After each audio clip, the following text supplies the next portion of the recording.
तो आप उसकी टेंशन कुकर मिटा दोगे। तो पहली बात तो यह है इसमें जेपी भाई और बाकी साथी जितने भी हैं वो समझो कि हम किसी का भी कर्जा माफ नहीं करवाने वाले हैं, ना माफ करांदे, हम कर्जा अदायगी करवाएंगे, कर्जा अदा होएगा। क्योंकि देश मतलब चुकता करेंगे। अच्छा। सारा लोन चुकता करके सेटलमेंट नहीं करेंगे, एनओसी लेंगे, अपनी जमीन छुड़वाएंगे। सेटलमेंट में तो क्या होता है, सेटलमेंट पर हो जाया करे, यहाँ पे हम लोग चुकता करेंगे। बैंकों ने समाज के साथ, लोगों के साथ क्या फ्रॉड किया है, इसकी जो सच्चाई है वो बाहर आ गई है। हमने आरबीआई के अंदर कुछ पूछा था, जब आरबीआई ने बताया तो हमारे तो पैरों के नीचे की जमीन खिसक गई। हमने आरबीआई से पूछा, अब इसको ये जो है ना दुनिया में और किसी को पूछोगे ना आप तो उन्हें पूछांगे यो क्या है, वो उनको होगा ये 100 रुपये हैं। कुछ लोग ने कहा 100 रुपये हैं, ये 100 रुपये नहीं है भाई, ये 100 रुपये का नोट है, मतलब 100 रुपये की पर्ची। और इसमें गवर्नर ने लिख के दे रखा कि भाई मैं धारक को, यानी जिस पे भी यह पर्ची है उसको 100 रुपये अदा करने का वचन देता हूँ। तो हमने गवर्नर तय, आरबीआई के गवर्नर तय ये पूछा, गवर्नर ने मैं जितने का भी नोट हुआ है, जितने का भी नोट हुआ है, ये देखो मैं धारक को अपने नोट पे ठा के देख लो सारे के सारे, मैं धारक को 100 रुपये अदा करने का वचन देता हूँ। हाँ ठीक है। अब ये 100 रुपये तो हमने सरकार से पूछा भाई तुम 100 रुपये जय 100 रुपये होंगे तो ये 100 रुपये होंगे, पर जय धारक को 100 रुपये देने का इसका मतलब है ये 100 रुपया का पर्ची है। जो अगर आप आड़ती पता नहीं लिया, अगर 100 लीटर डीजल की पर्ची लिया है तो जिस पे भी आप पर्ची होगी अपना डीजल लीटर ले लो, है ना। तो इस तरीके से उन्होंने क्या किया, हमने आरबीआई से पूछा भाई ये 100 रुपये के हैं, जिसने तुम 100 रुपये देने का 100 रुपये देने का वचन दे हो। तो तब आरबीआई ने अपने को जवाब दिया कि 1 रुपया मतलब 777 मिलीग्राम सोना, 1 रुपया मतलब 777 मिलीग्राम सोना। और इसके बारे में हमारे जो साथी हैं अभी कुछ दिनों के बाद वो इसकी पूरी पोल पट्टी खोलेंगे देश के अंदर।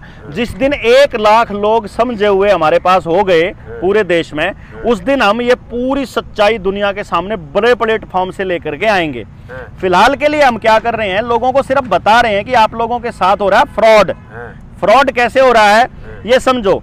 यो 1 रुपया है जो 2008 में बना था, ये 1 रुपया है जो 1942 का है, यो 1 रुपया है जो 1891 का है। अब ये 3 रुपये हैं।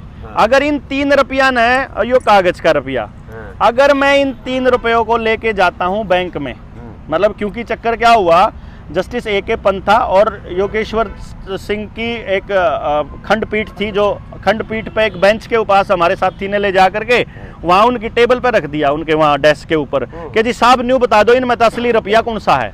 क्योंकि रुपया कभी चलन से बाहर हुआ नहीं, नोट बाहर हुए हैं, 50 का, 100 का, 500 का, 1000 का नोट चलन से बाहर हो गए, वो लीगल टेंडर नहीं रहे, लेकिन रुपया कभी चलन से बाहर नहीं हुआ। तो रुपये की कीमत तो रुपये की कीमत रहेगी। तो हमने पूछा जी इनमें असली रुपया बता दो कौन सा है, क्योंकि इस रुपये में और इस रुपये में, इनमें तो 1 कप जो है चाय भी नहीं मिलती। और यो जो रुपया है, ये जो 1891 वाला, इसमें मिल जा हमने 1 क्विंटल तूड़ी है, इसमें मिल जा हमने मतलब दूसरे में आधा क्विंटल तूड़ी। तो ये जो योगेश्वर सिंह पंथार हुए कहने लगे, जो ए.के. पंथार है, भाई ये तो दूसरा साथी था जो खड़ा है, वो बोला ये तो चांदी का रुपया है। बोला चांदी सोने का नहीं, अगर रुपया तो रुपया ही होता होगा। जो अगर किलो है, 1 किलो बट्टा मतलब लकड़ी का हो, चाहे पत्थर का हो, चाहे सोने का हो, चाहे लोहे का हो, 1 किलो तो 1 किलो है ना बराबर में। तो रुपया है। तो फिर कहने लगा ना भाई तो चांदी का है, चलो अच्छा एक काम कर ले, फिर इन्हें बैंक में ले जा। बैंक में ले गए, बैंक में ले जाके बैंक वाले तो कह दिया भाई इन्हें जमा कर ले। बैंक ने जमा कराया 4 रुपया में, वो बोला 4 रुपये हैं। अच्छा मखा इसका मतलब जो 4 रुपये जमा कर लिए, जब उल्टे लेवांगे तो ये 4 रुपये मिलेंगे। बोला ना इसने तो रख लेगा, इसने भी रख लेगा, इसने देवेंगे थारता है। अच्छा इसका मतलब ये होया कि जो ये चांदी वाला रुपया है और जो ये लोहे वाला है, इन दोनों की कीमत बराबर है। तो या तो इसकी कीमत इसके बराबर होनी चाहिए या इसकी कीमत इसके बराबर होनी चाहिए। तो हमने सरकार से पूछ लिया स्टैंडर्ड क्या है रुपये का, रुपये के स्टैंडर्ड के बारे में बताओ। तो रुपये का जो स्टैंडर्ड बताया सरकार ने, उसको जान करके तो सबकी आंखें जो है खुली की खुली रहेगी कि 1 रुपया मतलब 777 मिलीग्राम सोना। 1 रुपया मतलब 777 मिलीग्राम सोना। अब मारे तो यूं होगा मोत्री के तो इसका मतलब ये हो गया आज के टाइम पे 777 मिलीग्राम सोने में आज जो ये कागज जो टुकड़े दे रखे हैं, ये जो टुकड़े क्यों कह रहा हूं मैं आपको, ये टुकड़े कागज के टुकड़े हैं, ये रुपया नहीं है भाई साहब, ये करेंसी नहीं है, ये कागज के टुकड़े हैं।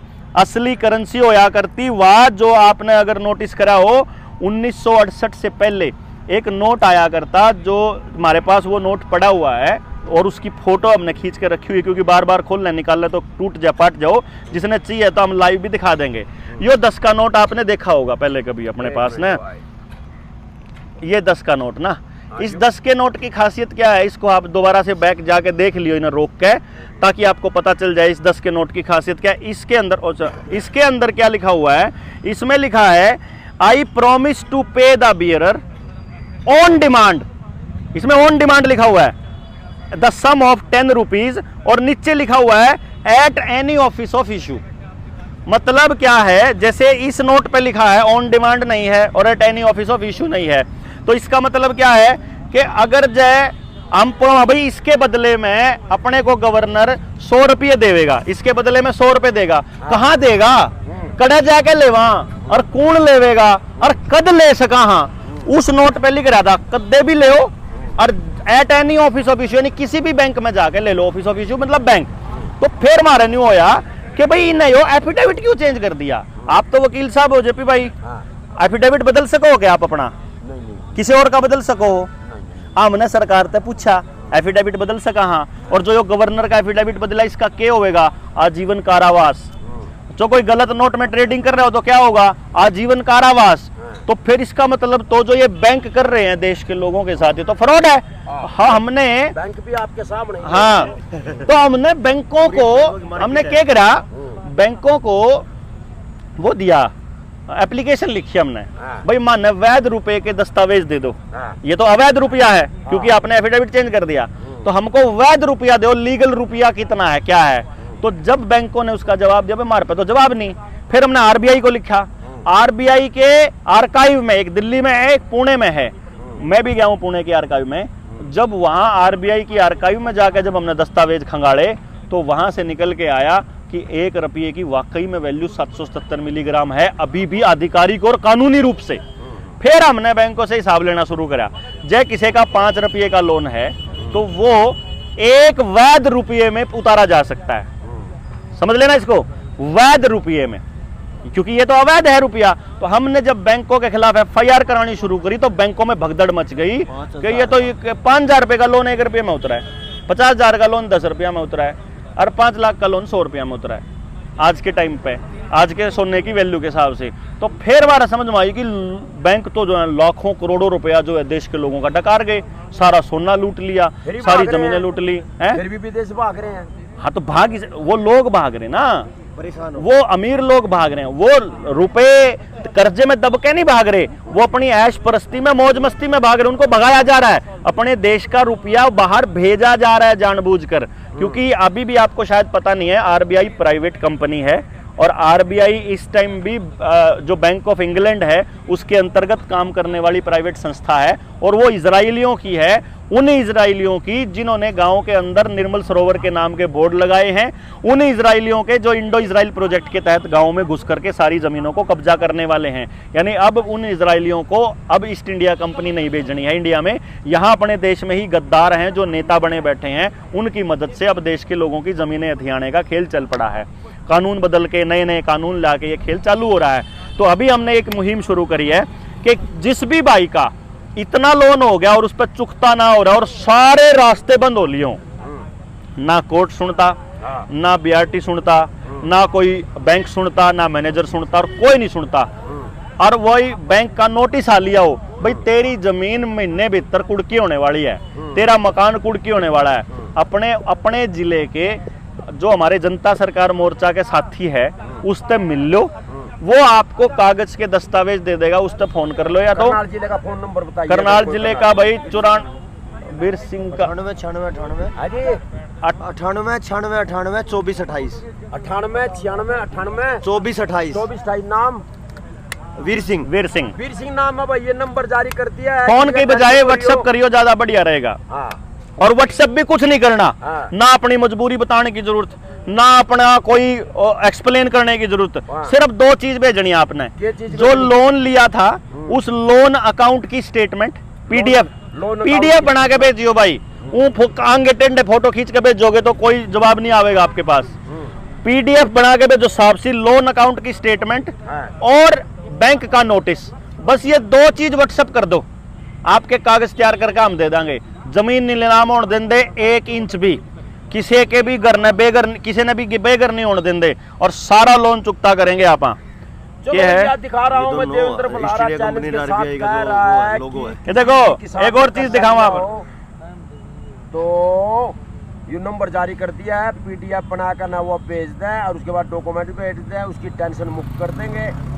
और भाई बस उसको मतलब इस तरह से रास्ता बताएंगे कि बैंक तुमने तंग नहीं करेगा और नीलामी होने से रुक जाएगी। हमारा कागज जिस दिन बैंक के पास चला जाता है ना, बैंक का कोई कर्मचारी ना आपके घर आएगा ना आपके पास फोन करेगा, और महीने 2 महीने तक अगर उन्होंने हमारी आरटीआई और आवेदन का जवाब ना दिया तो बैंक के मैनेजर के खिलाफ एफआईआर हम करावांगे। सुन रहे हो किसानों, ये कह रहा है कि हमें अगर हमारे से मिल लेगा जो हाँ। टेंशन अरे किसान ने, अरे एक और बात है, वो किसान के घर ना तो बैंक आला जाएगा और नीलामी रुक जाएगी और टेंशन मुक्त हो जाएगा, फिर अगली कार्रवाई फिर जो ये कई लोगों को ना इन्होंने वो दिए थे, ये क्या बोलते हैं उनको, पोली हाउस बनाने के नाम पे बहुत लूटे लोग किसानों को ना। लोन जो करो ना, मतलब उनकी पूरी सारी जमीन काबू करने का खेल चल रहा है। यो जितने पोली हाउस वाले हैं, चाहे 5 करोड़ का हो चाहे 50 करोड़ का लोन हो, किसी भी सेलर वाले का हो, किसी फैक्ट्री वाले का कुछ हो, आ जाओ मार दो, आराम कराएंगे चुकता भाई, जनता सरकार मोर्चा वाले चुकता करेंगे सारा। और किसान का अगला समाधान भी भाई, हम केवल लोन पे नहीं बैठे, लोन चुकता हो जाएगा। हमारा टारगेट है खेती में तो जहर खत्म करना, पहला लोन खत्म और फिर जहर खत्म। पहला लोन खत्म फिर जहर खत्म। हाँ, और ये मैं बता असली रहा हूँ टारगेट ये है। किसानों के तहत ये टेंशन मुक्त करने वाली लाइव चला करके आकर्षण उपल के उसमें रिहा करो के तहत यहाँ पर बैठी क्रांतिकारी टीम से बातचीत की है। और भाई यार देख लेना, सुन लेना, कर लेना, टेंशन मुक्त हो जाना। और जी जी बहुत बहुत धन्यवाद। धन्यवाद। हमारा